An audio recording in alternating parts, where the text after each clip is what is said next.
A warm welcome to all my little chums. I hope you're safe at home. Do you rely on electricity like you do food and water? What would life be like without electricity to power your favorite video games, television shows, telephones, and even the lights you read by at night? Just think, without electricity, would you be able to enjoy your daily wonder of the day? Definitely not. But don't worry, electricity does exist and it allows us to enjoy life in so many ways. Yes, today we are going to see chapter 12 electricity lesson. Before going into the lesson, I am here to share the story of electricity to you in this video.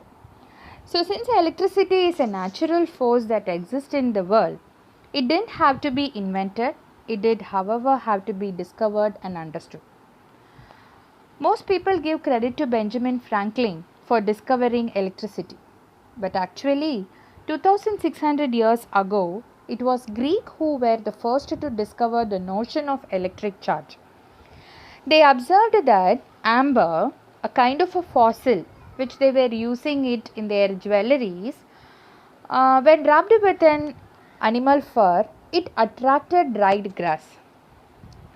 You remember when you were in 7th standard learning static electricity, you tried this experiment. A plastic scale when rubbed in a dry hair and kept near the pieces of paper, the pieces got attracted towards the scale.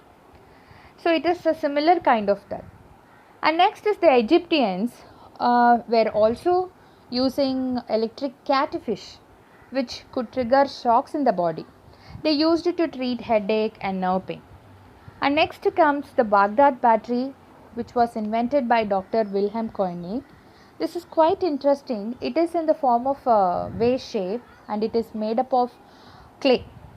See the picture here. Inside this vase, there was a copper cylinder, and at the bottom and the top of the copper cylinder there was asphalt sheet, and in between the copper cylinder an iron rod is placed.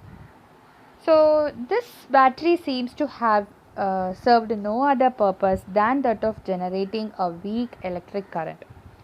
Many other scientists after Dr. William Koenig came tried with various acids like acetic acid, vinegar, etc., but they were able to generate only 0.5 volt. One possible application of the Baghdad battery is for the medicinal therapy, as Greeks and Romans of the time routinely employed the common electric ray to deliver electric shocks to the patients for treating pain. And next comes our real hero in 1600s, Dr. William Gilbert, who is considered the father of electricity. So he was the person who is very interested in magnets, and he discovered that Earth has two poles, two magnetic poles, and our Earth is behaving like a giant magnet.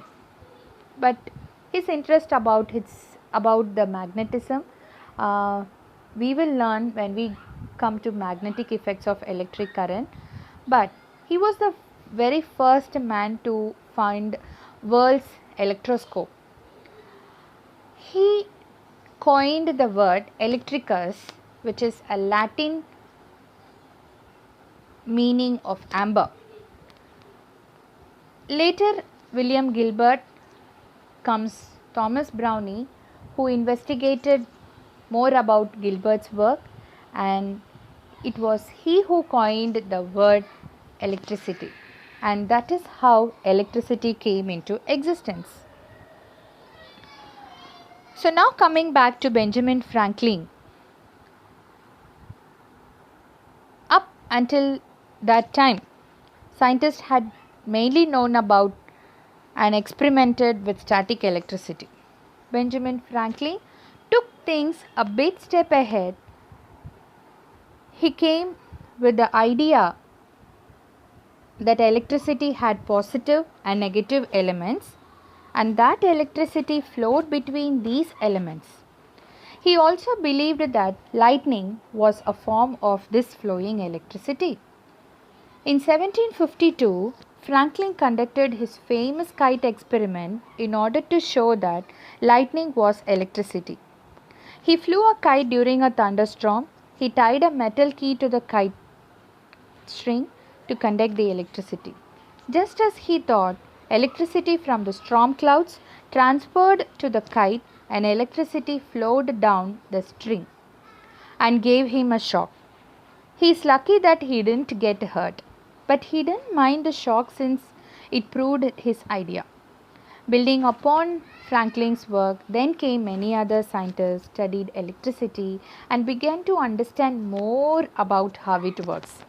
So, for example, in 1879, Thomas Edison patented the electric light bulb, and our world has been ever brighter since. So, that's all for today's session. Thank you. Bye bye.